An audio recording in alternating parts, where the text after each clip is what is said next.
브라키움까지 연결되어 있는 이 지역 교통의 요지로 아시아에서 유럽으로 들어가는 관문이었다. 지도에 보면 에그나티아 가도가 밑에 있죠. 거의 일직선에 가깝게 쭉 이렇게 되어 있어요. 아, 이게 에그나티아 가도구나. 예. 모든 길은 로마로 통한다고 했잖아요. 로마에 갈 수 있는 그 길이라고 생각하시면 됩니다. 넘어가서 72페이지.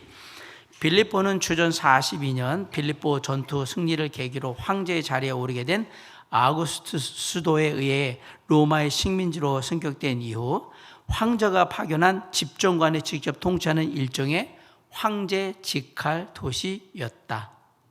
이게 황제가 직접 통치하는 도시인 거예요. 분봉왕을 두는 데가 있죠. 이스라엘 같이 그런 데가 있고 황제가 직접 통치하는 데가 있어 그런 거예요. 참고로 황제의 도시는 자동적으로 로마 시민이 되는 특혜를 누렸으며 로마에 한 번도 가본 적이 없는 사람들이었지만 로마 시민이 누리는 모든 권리와 특권을 누릴 수 있었다. 또한 로마법을 본뜬 자신들의 헌법을 가지고 있었으며 로마법의 적용과 보호를 받았고 시민들은 로마법이 보장하는 모든 권리를 누렸으며 공물납부의 의무 또한 면제를 받았다. 상업과 함께 농업이 이 도시의 주요 산업이었으며 따라서 다산과 풍요의 여신 다이아나 숭배가 만연되어 있는 곳이기도 했는데 이 때문에 다른 헬라 도시들에 비해 여자들이 더욱 두드러진 활동을 했었을 것으로 추정된다. 한마디로 엄청난 특권을 누린 도시였다. 빌립보는 그런 도시였어요. 우상숭배는 다이아나 여신을 풍요의 다산 풍요의 여신 다이아나를 그랬죠. 저자는 바울이고요. 기록 연대는 AD 61년에서 62년경으로 보입니다. 기록 장소는 로마고요. 수시는 빌립보 교회 성도들입니다. 주제는 그리스도를 본받는 삶 안에서의 연합과 기쁨. 흔히 빌립보서를 기쁨의 서신이라고 하는 것은 그 안에 그리스도 안에서의 기쁨이 얼마나 소중한 건지 큰 건지를 잘 담고 있기 때문에 그래요. 그래서 기쁜 마음으로 썼고 그 기쁨이 표현된 그런 서신. 그래서 빌립보서를 기쁨이라는 주제로 많이 다룹니다. 특징, 제가 이미 빌립보서는 설교를 할 때 기쁨으로 얘기를 해가지고 이미 다뤘죠. 그때 제가 얘기 많이 했어요. 이 부분에 대해서. 왜 빌립보서가 그런 서신인가? 그런가 한번 생각을 하시면서 혹시 시간이 되시면 이전에 제가 설교했던 것들을 이렇게 다시 한번 들어보면 아마도 좋은 이래서 이렇게 얘기했구나라는 것들을 알 수 있을 거예요. 특징, 기쁨의 서신. 2. 옥중 서신. 바울이 쓴 4개의 옥중에 쓴 서신 중에 하나가 바로 이 빌립보서입니다. 에베소서, 골로새서, 빌립보서, 빌레몬서 이게 4개가 옥중에 쓴 서신인데 그 중에 하나가 바로 이 빌립보서입니다. 전바울적 신앙전승, 그리스도 찬미송, 전바울적 신앙전승이라는 게 말이 되게 어렵죠. 그냥 쉽게 말하면 바울 이전에도 예수 그리스도께서 하나님이시라는 걸 믿는 그 신앙을 그대로 따르고 있고 그리스도를 찬미하고 있다. 그 얘기예요. 그러니까 바울 전에도 예수 그리스도를 찬양하는 그것을 그대로 따르고 있다. 그럼 바울 때부터 예수 그리스도를 찬양하냐? 아니요. 그 전에도 그런 게 있었는데 그거는 사도 바울이 신학적으로 그리고 많은 이방 지역에 퍼뜨린 사람인 것이지 사도 바울이 예수 그리스도를 찬양하고 높인 첫 번째 사람이냐? 천만의 말 그거 아닙니다. 왜냐하면 제자들은 다 예수가 그리스도라고 믿고 있고 그리스도 예수를 찬양하고 예배하는 사람들이었기 때문에 다 그랬어요. 그러한 신앙을 사도 바울 이전에 있던 그런 신앙을 바울이 그대로 빌립보서에서도 드러내고 있다. 그래서 전바울적 신앙 전승 이렇게 쓴 거예요. 다 신학자들은 이렇게 어렵게 씀으로 인해서 자기의 가치를 드러내는 거예요. 쉬운 말을 어렵게 하는 거예요. 그래야 교수인 게 드러나는 거잖아요. 그죠? 근데 여러분한테는 전바울적 신앙 전승하면 이게 뭔 소리인가 이렇게 되는 거죠. 저는 설명을 드렸어요. 바울 이전에도 예수 그리스도는 하나님이시라는 생각들이 많이 퍼져 있는데 이걸 그대로 가져와서 바울 이전에 이것들이 그대로 이후에도 전해지고 있다라는 얘기고요. 빌립보서 2장 6절로 11절을 이거의 근거로 삼는 거예요. 좀 이제 신학적인 얘기를 할게요. 이걸 3단계 기독론이라고 합니다. 뭐 적으실 분 적으셔도 되고요. 그리스도의 선제. 그러니까 예수 그리스도 하나님은 이미 계신 분이었다. 하나님이셨다. 그게 선제라는 얘기예요. 뭐 앞선자에 있을 제자 써서 앞에 계셨다 얘기고요. 비하 두 번째는 그리스도의 비하예요. 자기를 낮추시는 거. 그거가 들어있고, 세 번째는 그리스도의 승귀. 승귀라는 얘기는 승리하셔서 귀하게 드렸다. 지극히 그 이름을 높이셨다. 이 얘기를 하는 거예요. 선제는 근본 하나님의 본체셨습니다. 그 얘기를 하려고 하는 거고요. 비하는 그러나 종의 형체를 가지사 이 땅에 오셨습니다. 라는 얘기를 하는 거고요. 승귀라는 얘기는 그렇게 해서 하나님께서 그리스도를 지극히 높이셨다. 이 얘기를 하는 거예요. 이걸 담아서 뭐라고 하냐면 전바울적 신앙이라고 얘기하는 거예요. 이건 원래 이렇게 있었던 겁니다. 바울이 얘기한 건 아니란 얘기입니다. 원래. 그래서 빌립보서 2장 6절로 11절 가지고 이렇게 얘기를 하는 겁니다. 4. 바울의 개인적이고 내세적인 종말 사상이 등장합니다. 바울의 초기 서신과 달리 빌립보서 1장 21절로 24절에서는 개인적 내세적 부활 사상이 나온다. 빌립보서에서도 부활의 종말론적인 사상이 나옵니다. 그 다음 밑에 보면 바울의 종말 사상에 대한 이해. 바울은 초기 편지 데살로니가전서, 고린도전서에서는 모든 죽은 자들이 마지막 날에 그리스도의 재림시에 일제히 부활한다는 우주적 묵시적 종말 사상을 말했어요. 그러나 비교적 후기에 기록된 빌립보서와 고린도 후서에서 그는 개인적인 내세적인 종말 사상을 말하고 있다. 이것은 바울의 종말 부활 사상이 변했다는 것을 의미할 수도 있고 두 입장이 긴장 속에서 조화를 이뤘다고 생각할 수도 있다. 그러니까 우주적인 그런 게 아니라 이제 개인적인 거로 온 거예요. 신앙이 보편적인 모습에서 이제 나 믿는 자로 개인적으로 이렇게 주체적으로 오고 있다라는 것은 변화가 일어났다라는 얘기를 하고 있는 거예요. 신앙은 성숙할수록 뭔가의 변화를 이루게 되어 있는데 예전에는 그냥 하나님이 우리를 위하여 십자가에 달려 죽으셨습니다. 죄인들을 위해서 십자가에 달려 죽으셨습니다. 이런 게 우주적인 거란 말이에요. 보편적인. 그런데 이게 개인적으로 오면 내세적으로 오면 어떻게 해요? 예수 그리스도께서 나를 위하여 십자가에 달려 죽으셨습니다. 이렇게 되면 개인적이 된단 말이에요. 이렇게 바뀌어가요. 성숙할수록 신앙은 개인적으로 바뀌게 돼 있어요. 왜냐하면 나를 위한 하나님의 사랑, 나를 위한 하나님의 은혜, 나에게 베풀어주신 놀라운 계획, 이렇게 나를 향한 하나님의 계획에 집중하고 뜻에 집중하기 때문에 그래요. 그런데 처음에 신앙생활을 할 때는 그냥 우리를 주님이 구원하시고 모든 믿는 자들을 자녀 삼으시고 이런 식으로 나를 자녀 삼으셨다 이렇게 바뀐단 말이에요. 그것은 관점이 바뀌는 거예요. 왜 그럴까? 신앙생활을 하면 할수록 나를 향한 그 크신 은혜와 사랑이 얼마나 대단한 것인지를 깨닫게 되면 자꾸 그렇게 바뀌게 되더라. 그래서 관점이 그렇게 바뀌는 것은 바로 성숙해가는 그러한 모습이라고 보시면 맞다라고 말씀을 드리는 겁니다. 바울의 종말 사상도 그런 부분에 있어서 우주적인 묵시적인 상황에서 이제 내세적인 개인적인 것으로 내가 주님 앞에 나아갈 때 부활의 때 이런 거예요. 내가라고 생각하는 거예요. 그렇게 해서 바뀌고 있다라는 얘기입니다. 73페이지 구조. 서론엔 1장 1절로 2절 기쁨과 감사 속의 권면 보면 바울의 감사와 기쁨 1장 3절로 26절 바울의 권면, 바울의 계획, 진정한 구원의 길, 그 다음에 바울의 감사, 맺는 말 이렇게 되어 있는데 빌립보서 참고로 밑에 보면 감옥생활, 겸손, 경고, 감사와 작별 인사 이렇게 되어 있기도 합니다. 자 이제 넘어가서 74 보면 우리가 이제 큰 걸 보고 하나하나를 보게 될 겁니다. 자 빌립보서 74페이지 보면 전체의 관찰을 보면 본문은 빌립보서 1장 1절부터 4장 23절까지고요. 겸손의 본을 보이신 예수님이라고 되어 있네요. 개요 1. 바울이 로마 1차 투옥 중에 빌립보 교인들에게 보낸 편지로서 고난 속에서도 구원을 확신하며 기뻐하라. 2. 예수님의 거룩함이란 정상의 목표를 향해 달려가라.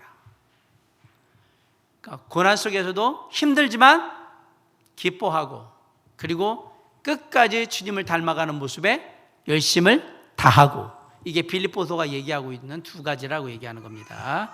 자, 개관을 보면 대단원의 주제는 두 개로 되어 있습니다. 1은 예수님의 모범 2장 30절까지 신앙의 목표는 3장부터 4장 23절까지 자 중단을 봅니다.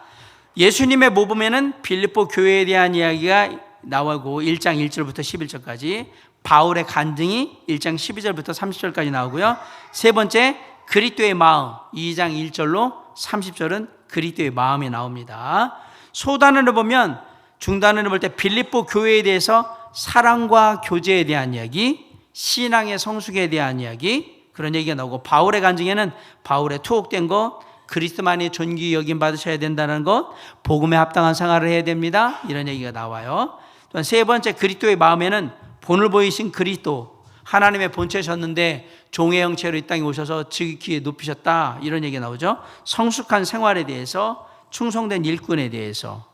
자, 신앙의 목표를 보면 3장부터 4장 23절까지 나와 있는데, 상해, 표대, 상급에 대한 얘기가 나옵니다. 특권을 버린 바울, 부르심에 상이 있다, 표대를 향하여 육체를 위한 삶을 살아가지 말고 또 표대를 향해서 우리가 정말 하나님의 상급을 위한 삶을 살아가세요 라는 얘기합니다.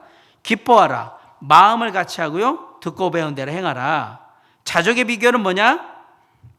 그리고 선물에 대한 감사, 스스로 자족함을 배웠느니, 자족의 비결은 뒤에 보겠습니다. 자, 선물에 대한 감사, 이런 게 나와 있습니다. 자, 이제 쏟아놓는 제목들을 하나하나 보면서 내용들을 살펴볼게요.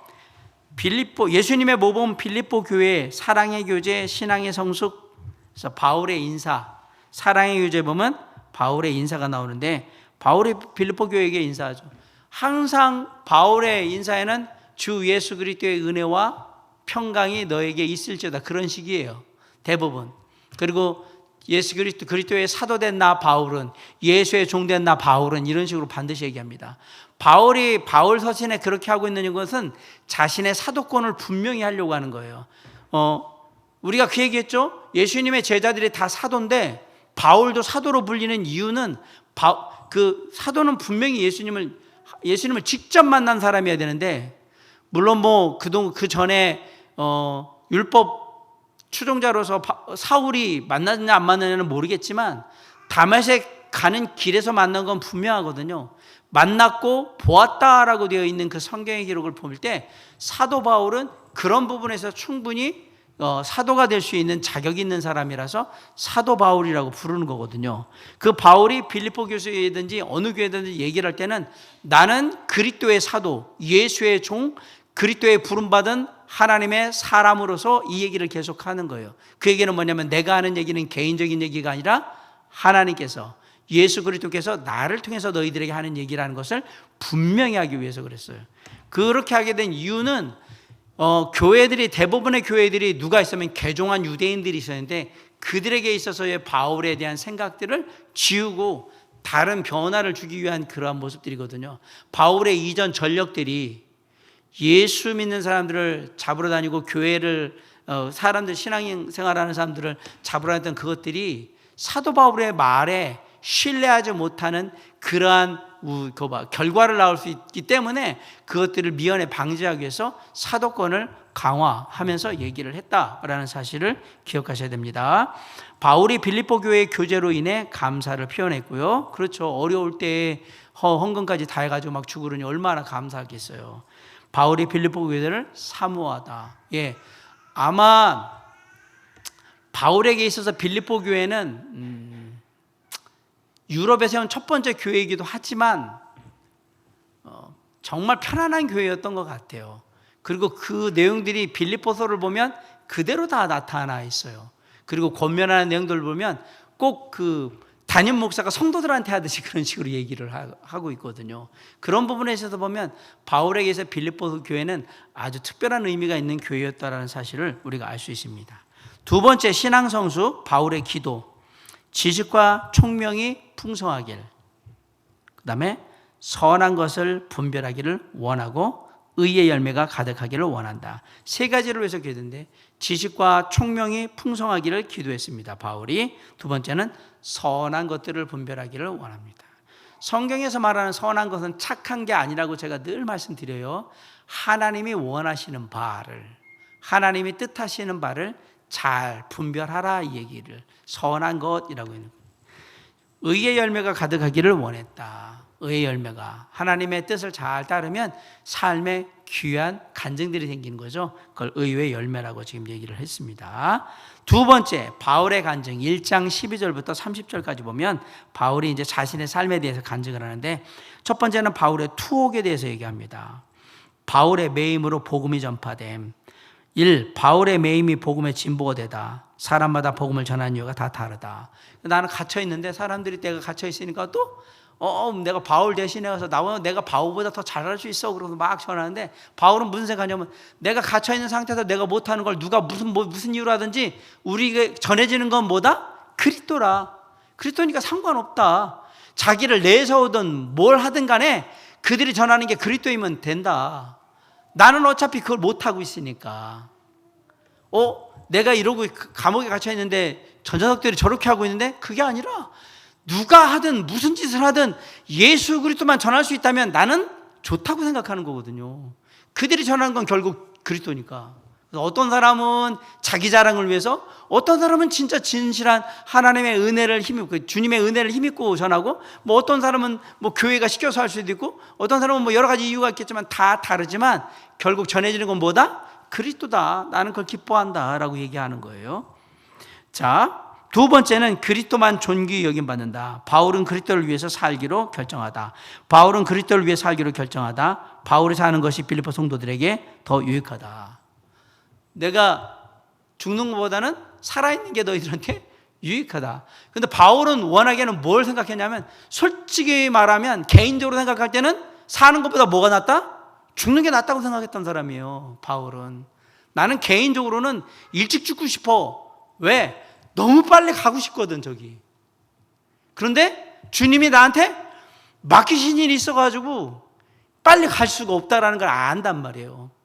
그리고 내가 있는 게 너희들한테는 예수 그리스도께서 말씀하신 바, 하나님이 뜻하신 바가 뭔지를 좀 더 이해하기 쉽게 알려줄 수 있으니까 내가 있는 게 그나마 도움이 된다라고 생각하니까 내가 있지, 개인적으로 이런 일이 아니라면 나는 죽기를 원한다.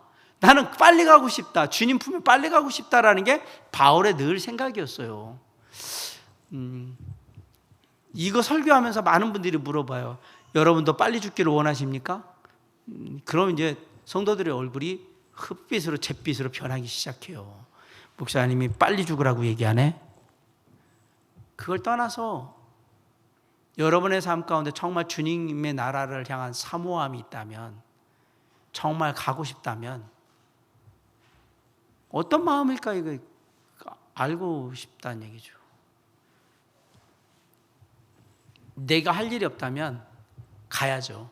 그래서 우리가 얘기하잖아요. 우리의 죽음은 질병이나 사고라고 생각하지 마시고요. 내가 이 땅에서 할 일이 끝났기 때문에 그냥 가는 거예요. 그렇게 생각하면 하나님께서 이 땅에 내가 맡겨진 일들이 더 있다라면 더 남겨두시길 거고, 됐다 끝났다 그러면 거기에 맞춰서 어떤 일들을 통해서 그냥 불러가시겠죠. 물론 그 부분에는 인간적인 여러 가지 많은 아픔도 있고 이해하지 못할 일들도 있고 여러 가지겠지만, 결국 하나님을 믿는 자들이 이 땅을 떠난다는 얘기는 그게 다 됐다는 얘기예요. 어쨌든 간에 다 됐다는 얘기거든요. 그런 부분에 있어서는 우리는 그 계획을, 주님의 뜻과 계획을 알 수가 없어요. 내가 버팅긴다고 되는 문제가 아니란 말입니다. 결국 주어진 시간에 우리는 주님의 일에, 주님이 원하시는 바를 열심히 하다가 주님이 만약에 더 놔두시면 더 사는 거고요. 그냥 데려가시면 그냥 가는 거예요. 어쩔 수 없어요. 그것은 내가 어떻게 한다고 되는 문제는 아니기 때문에 그래요. 바울이 그 얘기하는 거예요. 정말 나는 간절히 주님께 가기를 사모한다. 그러나 내가 여기에 남아있는 것이 너희들에게 유익한 이유는 하나님, 예수 그리스도의 그 귀한 은혜의 그 능력, 사랑, 이거 내가 더 전해야 될, 그리고 또 알아야 될 이유가 있으니까, 그러니까 내가 더 있는 거다라고 얘기를 하는 겁니다. 자, 3. 복음에 합당한 생활. 바울이 복음에 합당하게 살 것을 당부하다. 복음에 합당하게 생활하라. 우리가 오해하지 말아야 될 한 가지예요. 복음이라고 했을 때 이거를 구원의 복음으로만 딸랑 얘기하면 안 됩니다. 바울이 얘기하는 복음은 지금 구원의 복음만을 얘기하는 게 아닙니다. 복음이란 말은 좁게 해석하면 내가 죄인이고 예수 그리스도께서 내 죄를 위해 십자가에 달려 죽으심으로 말미암아 성경대로 그 사실을 믿는 사람을 하나님의 자녀로 삼으신 것, 이거를 복음이라고 해요. 복음이라고, 내가 복음을 부끄러워하지 아니하노니라고 했을 때 그 대부분의 그 얘기들은 다 이런 얘기예요. 그런데 성경에 또 다른 복음에 대한 얘기를 합니다. 이 복음은 하나님의 말씀을 복음이라고 하는 거예요. 복된 소식이니까 하나님의 말씀을 얘기할 때 복음에 합당한 생활을 할 때는 두 가지 의미인 거예요. 구원받은 자의 삶에 합당한 삶을 살아라. 쉽게 말하면 하나님의 자녀다운 삶을 살아라. 그러면 복음이란 단어가, 말이 의미가 확 열어지거든요. 구원받은 자의 삶이라면 복음이 그렇게 좁아지지만 하나님의 자녀로서 삶을 살아야 돼요. 그러면 그리스도인으로서의 삶을, 복음에 합당한 삶을 사셔야 됩니다. 이렇게 얘기하는 거기 때문에 하나님의 예수 그리스도의 가르침에 합당한 삶을 살아라. 이렇게 되기 때문에 그 의미가 넓어진다라는 사실을 기억하셔야 됩니다. 여기서 말하는 건 넓은 의미에서 복음을 얘기하는 거예요. 3. 그리스도의 마음. 2장 1절로 30절. 본을 보이신 그리스도. 성도의 생활을 권면하다. 다른 사람들을 돌아볼 것을 권면하다. 옆 사람을 돌아보세요. 네. 형제자매들을 돌아보라고 얘기했어요. 두 번째, 그리스도의 마음을 품는 것을 권면하다. 그리스도께서 자신을 낮추시고 하나님께서 그리스도를 높이셨다. 여기 제가 아까 얘기했죠. 세 가지 기독론, 3대 기독론이라고 해서 그리스도를 얘기하실 때 자신에 대해서 워낙 선제, 원래 하나님의 본체셨고, 두 번째, 그러나 종의 형체를 가지고 이 땅에 인간의 몸으로 오셨고, 그래서 구원의 대속을 이루심으로 말미암아 아버지께서, 하나님께서 그리스도를 지극히 높이셨다. 승귀. 그래서 선제, 비하, 승기, 이 얘기가 여기 있는 거예요. 그걸 기독론이라고 얘기합니다. 자, 그렇게 해서 하나님께서 그리스도를 높이셨다라고 얘기합니다. 성숙한 생활, 성도의 의무를 가르치라. 구원을 이루라. 구원을 이루라? 구원은 그러면 누구든 이 말대로 한다면 너희의 구원을 이루라 그러면 구원 받았는지 안 받았는지 모르고 계속해서 구원 받으려고 노력해야 된다는 얘기네요.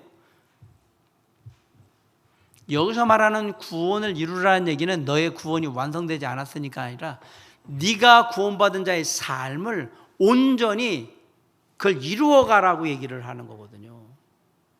여기서 말하는 구원은 네 구원이 미완성이기 때문에 하라는 얘기가 아니고, 아까 말한 복음에 합당한 삶이라면 진정한 구원이 무엇일까? 진정한 구원은 3단계가 있어요. 우리를 하나님의 자녀로 칭하시는 칭의, 그 다음에 예수 그리스도를 닮아가는 성화라는 말고, 주님과 같이 되는 것 영화라고 할 때 여기서 말하는 구원을 이루려는 마침내 주님과 같은 모습으로 당신이 닮아가서 그렇게 될 수 있도록 하라라고 얘기를 하는 거거든요. 근데 사실 우리가 이 땅에 사는 동안은 영화롭게는 될 수가 없습니다. 왜? 우리는 불완전한 존재라. 그래서 우리는 항상 공사 중인 거예요. 그냥 계속 조금씩 나아지는 거예요.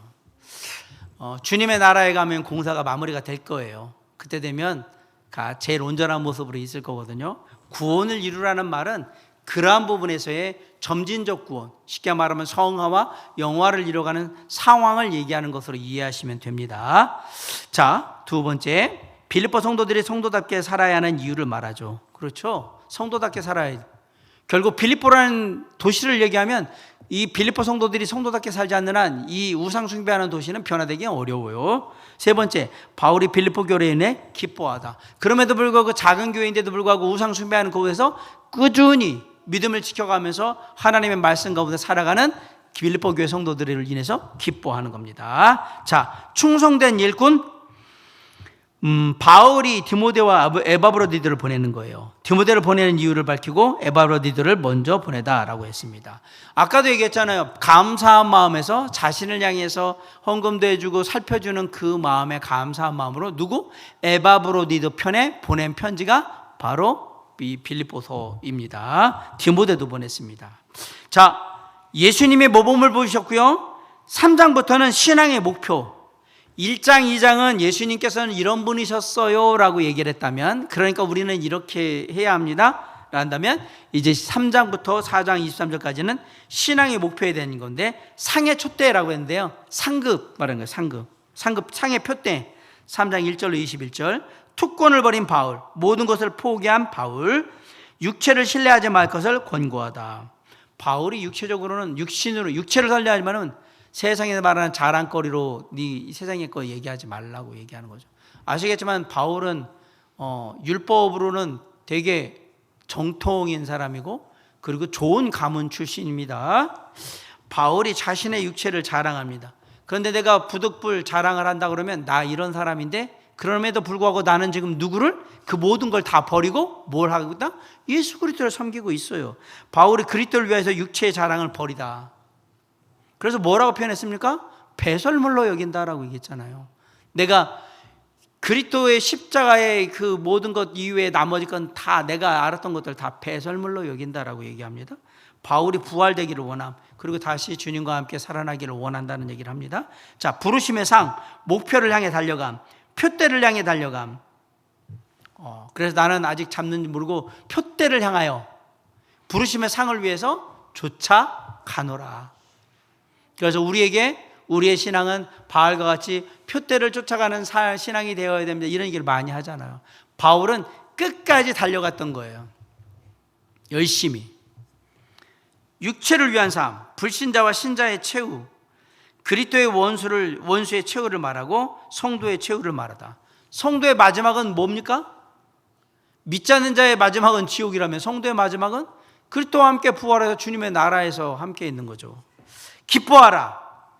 마음을 같이 하고요. 서로 도우라. 주 안에 서고 마음을 같이 하고 동역죄를 도우라.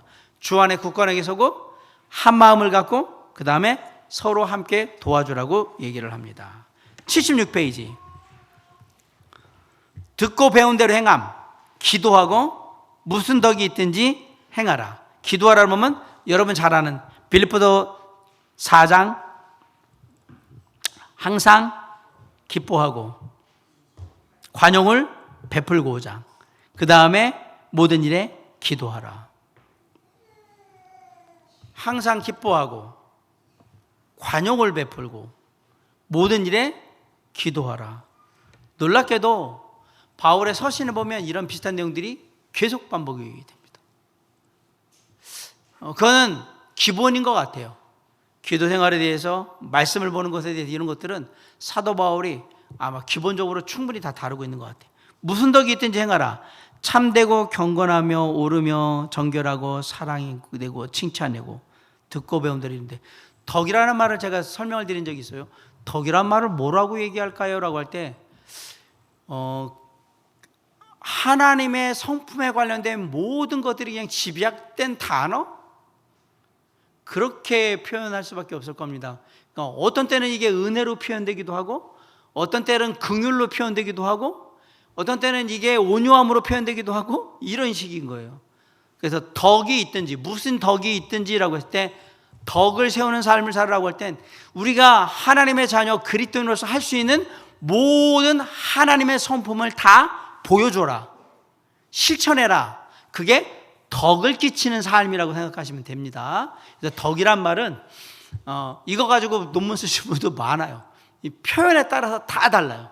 다 다르고, 바울이 얘기하는 것은 그때그때 그 문장에 따라서 이걸 얘기하겠구나 라고 생각하시면 그렇게 받아들이시면 됩니다. 여섯 번째, 자족의 비결. 4장 10절로 23절에 보면 자족의 비결, 자족하라. 자족하기를 배웠도다. 자족한다는 말이 스스로 만족한다는 얘기거든요. 바울이 얘기할 때 내가 부요함도 알고 가난에 처함도 알고 다 알아서 이제 뭐 했다? 자족함을 배웠다라고 얘기하거든요. 스스로 만족할 줄 알아야 주어진 것에 기뻐하고 감사할 수 있기 때문에 자족이라는 말을 썼고요. 그리고 여러분이 아는 빌립보서 4장 13절, 내게 능력 주신 자 안에서 내가 모든 것을 할 수 있느냐. 여기서 말하는 능력 주신 자 안에서 모든 것을 할 수 있다는 얘기는 환경을 극복하는 하나님의 능력에 대한 얘기를 한 겁니다. 자신은 지금 감옥에 갇혀 있지만 주님이 주시는 그 은혜 가운데 내가 이거 기꺼이 다 감당하고 이거로 문제 안 된다라고 얘기하는 거거든요. 그래서 그런 부분에 있어서는, 환경을 극복하는 놀라운 능력에 대한 부분에 있어서는 아주 중요한 얘기를 하고 있는 거죠. 선물에 대한 감사. 빌립보 교회를 축복하는 바울, 내 괴로움에 함께 참여했다. 내 괴로움에 함께 참여했다. 바울이 왜 괴로울까요? 감옥에 갇혀 있는 게, 감옥에 갇혔다는 게 괴로울까요? 예, 괴로울 겁니다. 그런데 감옥에 갇혔다는 그 단순한 사실만으로 그 괴로운 게 아니라 바울은 자유롭게 예수 그리스도의 은혜의 복음을 전하러 다니지 못하는 상황이 된 게 괴로운 거예요. 감옥에 딸랑 갇혀 있는 게 괴로운 게 아니라, 혼자 있으면 뭘 못하겠어요. 말씀 읽고 그거 하면 편하죠. 근데 바울은 나가서 뭘 하고 싶은 거냐면 복음을 전하고 싶은데 잡혀 있는 거잖아요. 그런 상태에서 정말 그 괴로움을 알아주니 너무 고맙다 얘기고요. 쓸 것을 채우시리라. 너희 모든 쓸 것을 채우시리라. 너희도 참 어려운데 나한테 필요한 것들을 이렇게 공급해 주니 고맙다라는 얘기를 한 거고요. 마지막 인사, 서로의 인사, 서로를 권면하고 인사하고 그렇게 하라고 얘기를 한 겁니다.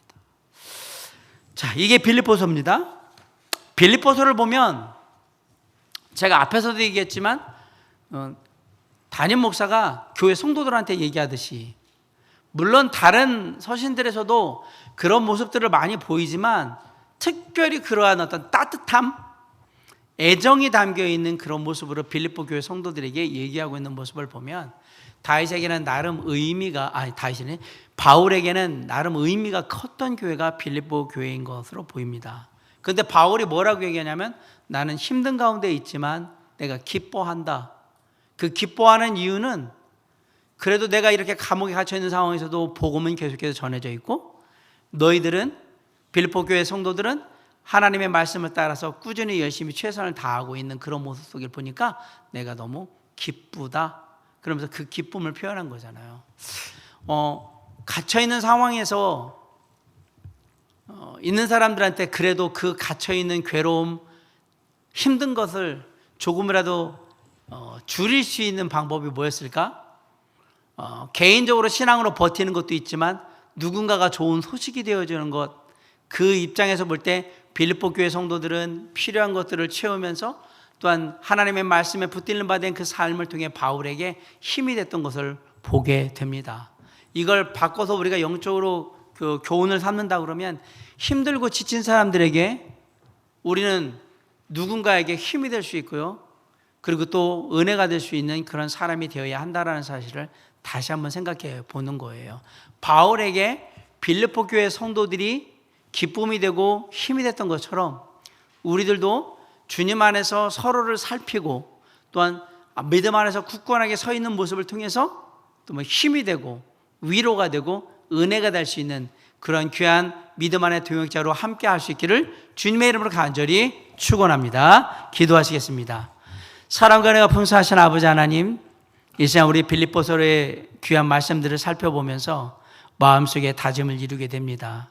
빌립보 교회 성도들에게 감옥에 갇혀 있는 바울에게 큰 은혜가 되고 힘이 되고 격려가 되었던 것처럼 내가 누군가에게 힘이 되고 또 은혜가 되고 격려가 될 수 있도록 우리를 굳건하게 세우시고 그 일을 위해서 서로가 서로를 돌아보며 살필 수 있는 귀한 은혜가 주님의 몸된 교회 가운데 함께 할 수 있도록 역사하여 주시옵소서. 우리의 삶을 통해서 항상 주의 은혜가 흘러넘치게 하시고 크신 사랑 가운데 서로를 향한 귀한 정말 돌봄이 함께하는 교회 되게 하여 주시옵소서. 다음 만날 때까지 우리의 마음들이 서로에 전해짐으로 기쁜 마음으로 다시 모여 주님을 예배하기를 간절히 바라오며 주님께서 반드시 이룰 줄 믿고 감사할 때 예수 그리스도 이름으로 간절히 기도를 삼나이다. 아멘.